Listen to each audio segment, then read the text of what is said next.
Hey guys, it's DarudeLeafStorm here, and I'm here with PUDL Finals. It's about bloody time, but we're here with the finals. Oh, let me just mute Discord real quick. Now, a couple of things. First of all, this is post-com. Reason being is that we played this match very late at night / early in the morning, whatever you want to call it. So I was not able to live comment this time. So we are post-com today, which is perfectly fine. I can kind of run now that I've got like a fresh head of everything, and you know, I can kind of look back and see, and we can learn. We can see where if we won, like the strategy we won with. I think I've got a very strong team into Finley this for this match. I'll actually tell you what I'm bringing. So first off, I got Choice Scarf Miascarada. It was basically a no-brainer bring into Finley's team. It just made so much sense. I'm Flower Trick Knockoff, Player of U-Turn. It's all the stab that I really needed, all the coverage I needed, sorry. I've got Roselli Berry, Quackavolt. This was for, obviously, Enam, which isn't here, which is crazy. I really thought Amon would come. I did not have a lot for it at all. But I'm like, I've got some attack, but SD, Aqua Step, Close Combat Taunt. Versus Finley's team, I felt like that's all I needed, but obviously we do see the dog here in this match, so Quackavolt is going to be quite hard to get up into that. But then next up we've got Nasty Plot, Dark Pulse, Acrobatics Indoor, Salic Berry, Honchcrow with Terra Dark. Now this set, if I can get this up into webs, like this set goes crazy. I've got Screens, Cress, Rocks, Spikes, Discharge, Earth Power, Shocks, and then I've got Boots, Infiltrator, Noivern. So, we see leads with the Sneasel. Now, obviously I am Scarf, so a U-turn is pretty free here. However, if he's Scarfed himself, I don't really want to reveal U-turn. I don't want to reveal that I'm Scarfed. I don't want to reveal really a lot for the sake of like 6%, if that. You know what I mean? It's quad resisted, so but I know Finley, I know he's a crazy man, I know he likes running silly stuff and good sets, I know how this man works, so I'm gonna make the sort of, not safe, but like kind of an aggressive pivot out into Sandy Shocks. I'm thinking his plays here are either like T-Spike, I think Poison Jab works, Fighting Move, like all these things like Sandy Shock can live, and I can get some hazards up versus this man. Now, he does click Toxic, expecting Cress. Looking back at it, maybe I should have just gone out into Cress on that turn anyway, considering that I'm just screens. Like, it's not like I'm here to sit in front of something, but he could also have Taunt. Like, there's a couple of things that his Mon could have done this turn, so anyway, I'm going to get up. I believe I clicked Spike. I think Spike is very good into his team. Oh no, I clicked Earth Power, sorry. So I just wanted to scout. I was potentially expecting Domfan to come in and wanted some chip onto that Mon, breaking it sturdy, etc, etc. But we see that the what's this Mon called? Cyclozar comes in, which is perfectly fine. I believe on this turn I do just get a hazard up, as on this turn, I'm not really sure what to expect from this Mon. I think U-turn is pretty safe overall. You could also click like Double Edge, Draco, but if you clicked any one of those, I think I'm immediately just going out into Cress and clicking my screens. But I'm going to get the Spike up, which is lovely. Like I say, with the Spike, if I get my screens up, like it's actually looking not great for Finn. But he does click U-turn. I think that was his best play overall. I mean, obviously, he doesn't know any of my sets yet, but knowing what I have, I think that was definitely his best play there. Because if I got Cress in and then, like, got Quack in and just started, like, attacking, it could have been, like, very bad very quickly for Finn. Or I could have even gone out into Honchcrow and started breaking things. Since he doesn't have a lot for Honchcrow, to be honest. Especially if I get a boost. So immediately, like, Honchcrow's looking really, really good this game. Like, if I get screens up, it's not looking good for Finn at all. So I'm going to get the Earth Power chip on this Domfan. It's one of the Mons I actually do need a little bit weakened. And I'm thinking, like, if I can get my screens up, I can use Honchcrow against this Mon and kind of and kind of get my Moxie boost going and kind of get Honchkrow rolling a little bit. So here I debated a couple of things. I know what my play should have been. I think my play should have always been Honchkrow. I think Dark Pulse here is just such a free play. So I definitely should have gone out into that. But alas, it's not what I do.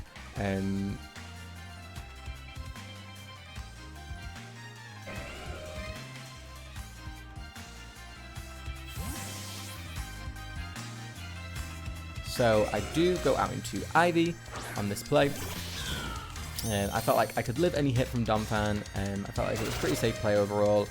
But with my team and how aggressive it is and how offensive it is, I feel like I'm playing a little bit too passive right now. But I think Flower Trick is a pretty free play. I am going to go for it. And I can kind of see what this Donphan wants to do here on this turn, as Finley does get out the rocks, which is big for him. Getting the rock ship on my Honchkrow was massive.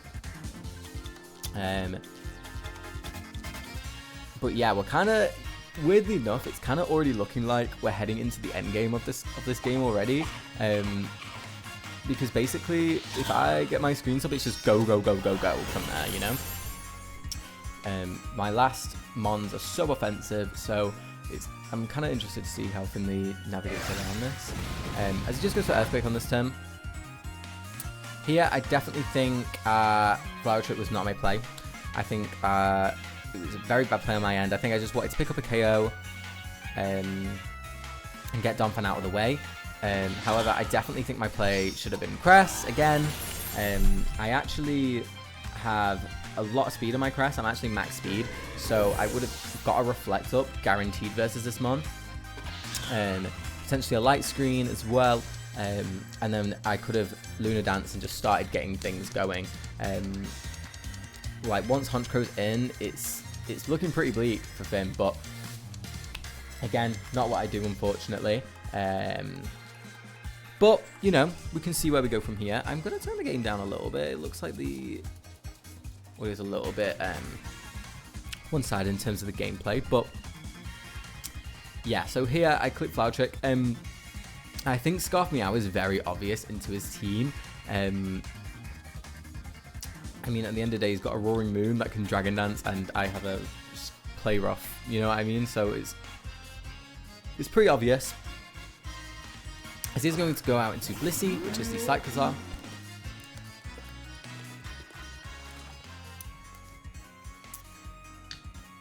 And now this is where I'm in a pretty bad spot, to be honest with you. Like, I don't really want to sack Sandy Shocks because I want a Spike up at least. I think the Spike makes a huge difference in this game.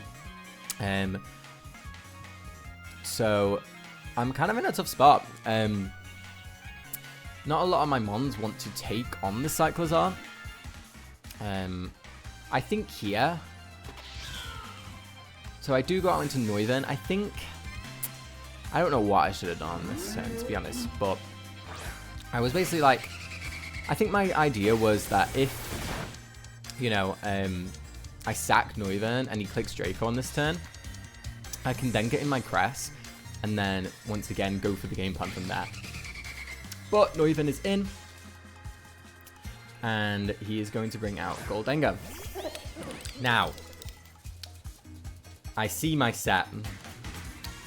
I am Roost, Tailwind, Hurricane, and Boomburst. This was not the set that I meant to gen in. So I'll just tell you guys my set. I don't know if I went through it already, but I was Hurricane, Flamethrower, Super Fang, and Defog with Infiltrator. Now, depending on Finley's spread, if he's just max HP Goldengo, Flamethrower does 46 to 54%. So as you can see, that Hurricane does like, I mean, that was a crit actually. So I think he might have been Spadef. I'm not 100% sure. I mean, to max HP, this is saying it does 30 to 37, right? So I would have clicked Flamethrower on that turn and potentially done 40 to 50% to this Goldengo, right? And Finley clicks an attacking move on this turn. So I would have basically nearly killed the Goldengo. And you'll see why this is going to matter. So I click Roost on this turn. Obviously, I would not have this move if I had the right Noivern. And now look, Finley gets up a Reflect here. Now, keep this in mind because I had Flamethrower and I would have had this mon very much chipped. As he goes for Light Screen here. And I see where this is going. Roaring Moon. And I don't have a lot to stop it. With my set being what it is, it's, you know, it's looking very bleak because I needed to get my screens up. And without that, like, it's not looking great. So I get the confusion on this turn, which is actually big, considering my Noivern still does a lot of damage to Roaring Moon with Hurricane. So if it hits itself, which it doesn't, and it gets the Memento off. And I'm not going to lie to you guys, this is pretty much game from here. Like I say, it's my own fault, right? So I've had this a couple of times, not only in this, but in IBL, where my mons have not genned in right. I genned in my mons last minute, and I've not checked my team. And for a finals game, you'd think that I would, but it's just so frustrating because I definitely think this would have been like an insanely different game. Like, Finley clicked an attacking move on that first turn, which I would have potentially 2-hit KO'd Goldengo, depending on his spread. I'm assuming that he may be invested so he didn't die to 2 flamethrowers, but even then, he wouldn't have been able to get a Reflect, Light Screen, and Memento off. And also, I have Super Fang on my Noivern, so if Roaring Moon came in that next turn, I had Super Fang to put this mon at 50%, right? Which is important. And this is important because, let me just do my calcs to make sure I'm not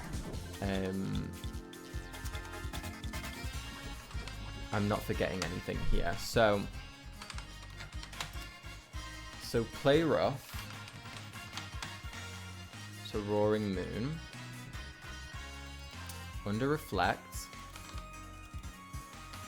So I'll give you guys a little bit of a spoiler. He is actually max defense, Roaring Moon. So he's like max HP, like a lot of defense, Roaring Moon. So say this turn played out the exact same, I would have got the 50% on the Roaring Moon that I needed. And then he dies to a Hurricane the next turn, I'm pretty sure. Let me just double check that calc as well. But I'm sure he just drops to a Hurricane at that point. Okay, so it does 35 to 42. So potentially, let's say worst case scenario, he gets another DD up. I don't know. I'm assuming that Roaring Moon would outspeed my Meow, but that could be wrong. So 139. As you guys are just going to kind of see the battle play out in these last few turns. So my Meow had enough speed to outspeed that Roaring Moon at +2. So let's say worst case scenario, he gets the 2 Dragon Dances up. Obviously I have to hit my Hurricane and my Super Fang. But say if those things happen, which are more than likely to, this Roaring Moon is put in a position where even if he gets the 2 Dragon Dances up, he needs a 3rd to sweep me completely, right? So he would only, say if he only got the 2 up and killed me, I then could go out into Meow and actually just click U-turn at that point. I don't need to risk the play rough miss. As you can see, I do miss the play rough, which, you know, it potentially mattered if I crit, you know. I just completely lost that chance there, as he is going to DD up again. He was actually Weakness Policy, which is a really cool bring. But this all comes down to me not checking my mons this game. And it's so sad because with it being PUDL finals, like, it was a game that both me and Finn, like, called at the start of the season. And it's a game that we really wanted, you know. Finn beat me earlier on in the season, but I knew I had the tools to beat him, and I definitely still stand by the team that I brought. I think I could have played it a bit more aggressive. I think I definitely should have got Honchko in earlier. I was going to use it to break, and then I had Quack in the back to sweep. So I definitely think in that front, I didn't play the best. But I think at the end of the day, it's my own fault. I should have checked my mons. I can't blame anyone else but myself. Finley's prep was incredible. So yeah, we're going to see his last few turns play out. We're going to see a really cool move come out as well from Finn. I don't know why he's not bloody clicked it yet. Come on, Finn. You know you've got this game in the bag. Bloody hell. What's he waiting for? There it is. So he actually has jaw lock, which is really cool. Really cool move. But yeah, so we are going to get swept by Moon. And it's funny because Roaring Moon has done nothing for Finley this season. And then it gets a 6-0 sweep in the finals. Crazy. But yeah, if you guys take anything from this, please just check your mons. Please. And especially for a finals game, it's just definitely like completely on me. And I'm never going to let it happen again. I mean, I said that last time I jammed it in wrong, but, you know, yeah, I think definitely the team that I brought was definitely a winnable team. I think I think I brought really good prep overall. I think I had a lot of answers for a lot of Finley's team. I think the one thing that potentially would have been annoying would be the dog. The Houndstone actually was quite a nuisance for Quackable. As let's say that he is in fact max defense Fluffy, right? Which I mean, I'm assuming he would be. Bearing in mind this was pre-DLC, this league, so it had no Poltergeist, so +2. So +2 Aqua Step is doing like no damage. It's doing like 15%, right, to the Houndstone. So the Houndstone was definitely a threat. Definitely something that I would have struggled to break. But I think Honchko potentially had chance to just win this game. And I still stand by that completely. I think Finley had not a lot for it. If I got a spike up and I got my screens up, I don't really know how Finley beat this one. Because I had enough attack. I mean, this mon actually would have tanked, obviously with it being like fully Fizz Death. And then I guess I would have struggled with Houndstone from that point. But all I'm saying is that basically it would have been a very different game. Had I had the right Neuland set, it would have been a very different game. But, you know, here's what it is at the end of the day. Because I was acrobatics, no item. Yeah, I'm not doing an awful lot to Roaring Moon. Oh, that's behind Reflect. Oh, so the Houndstone calc was behind Reflect. That, I was about to say, that's crazy. Houndstone going wild. But yeah, we do see that Finley does pick up the win here. I'm just going to pause this here. And just actually see properly how much Quack was doing. I think definitely the Toxic on the Sandy Shocks was tough as well, with me losing my spike. But let me just calc this real quick, sorry. So it was 82 attack. Jolly. I mean, it's not doing a lot, but it's doing like 23%, right? That Aqua Step is doing at +2. And I think it got like Shadow Sneak and Nightshade. So Nightshade's doing like 28%. So let me just kind of think. I mean, it just would have been a different game, right? That's what I'm trying to say. And plus, I could always set up on the Houndstone, chip it down a little bit, and then I've got Luna Dance on my crest. So like I say, I think I had a lot of... let me just go back to the matchups here. I think I definitely had the tools to win this game. I think... I'm not taking anything away from Finn. I think he brought insane prep. That Roaring Moon plus screens combo was really, really good. However, it wouldn't have worked with the set that I brought is what I'm kind of trying to say, especially with flamethrower being flamethrower and being 100% accurate. I either 2-hit KO'd or 3-hit KO'd that Goldango, and with him clicking an attacking move first, he either would have had to kill my Noivern, and then I can go out into Sandy Shocks and get a spike up. Yeah, so I just think the game would have been very different, because then I could go out into Sandy Shocks, get a spike up, and then potentially get in Honchkrow and kind of go from there. But it is what it is. It is what it is. We took an L in the finals, but, you know, Finley deserved it. Finley deserved it this game. So, yeah, that's our PUDL Season 1 run. We got to finals. We are the runner-up. So, you know, that's a win. That's a win. My first finals in Gen 9, which is really cool. And I'm so glad it was against Finn. And Finley deserves it. He had an incredible season. So yeah, GG's again to Finn. I will get my revenge in Season 2. But yeah, thank you guys so much for watching. It's been DarudeLeafStorm, and I'll see you all later. Bye, guys.